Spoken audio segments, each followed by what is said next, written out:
हम सभी जानते हैं कि व्यक्ति का मन बहुत चंचल होता है। यही कारण है कि मन अशांत रहता है और कई तरह के सवालों का जन्म भी अशांत मन के कारण ही होता है।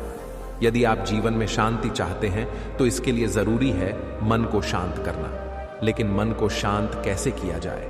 गौतम बुद्ध से जुड़ी इस कहानी के माध्यम से आप जान सकते हैं कि मन को शांत करने का क्या तरीका है।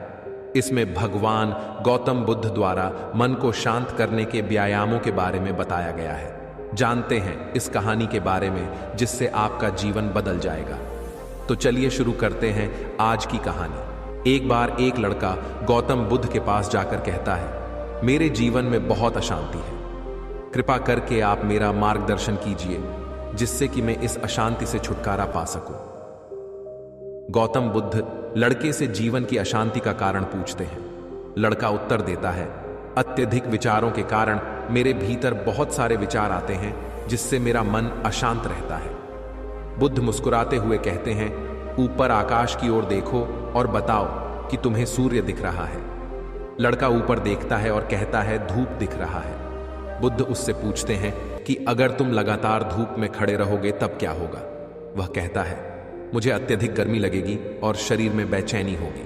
बुद्ध लड़के से कहते हैं कि अगर धूप में खड़े रहने से तुम्हें गर्मी लगती है तो इसमें दोष किसका है, सूर्य के ताप का या तुम्हारा? लड़का कुछ सोचने के बाद कहता है, इसका जवाब आप ही बताइए। बुद्ध कहते हैं, सूर्य का काम है ताप देना और ताप का काम है गर्मी लगना। ऐसे में तो दोष तुम्हारा ही है ना।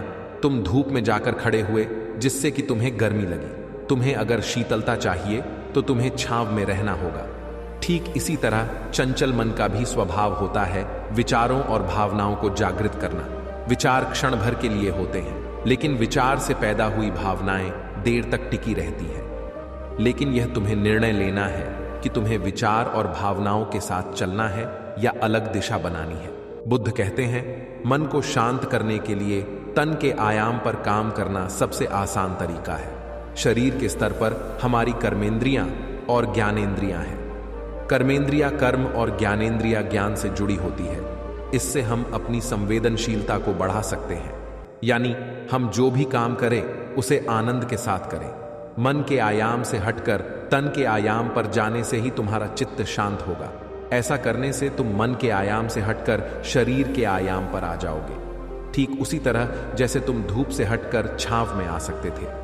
मन के आयाम से हटने पर तुम्हारी जागरूकता तन पर आ जाएगी। जब तुम तन के आयाम पर काम करोगे तब तुम्हारा चित्त शांत होगा। इसलिए हर काम को तन के आयाम पर करने से मन शांत हो जाता है। अपने मन के विचार और भावना को नहीं बल्कि सुर को सुनो। लड़का बुद्ध से कहता है, अपने भीतर के सुर को कैसे सुने?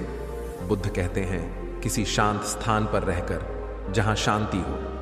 तब अपनी आंखें बंद करो और मन के भीतर चल रहे शोर से हटकर भीतर के सुर को सुनने की कोशिश करो। सुर निरंतर चलता रहता है, लेकिन बाहर के शोर के कारण तुम अपने मन के भीतर चल रहे सुर को नहीं सुन पाते हो। जब तुम अपने दोनों कानों को अपने हाथों से बंद कर दोगे तभी मन के सुर को सुन पाओगे। इस तरह तुम मन की अशांति से दूर हो जाओगे और तुम्हारा मन शांत हो जाएगा। तो दोस्तों, ये कहानी आपको कैसी लगी?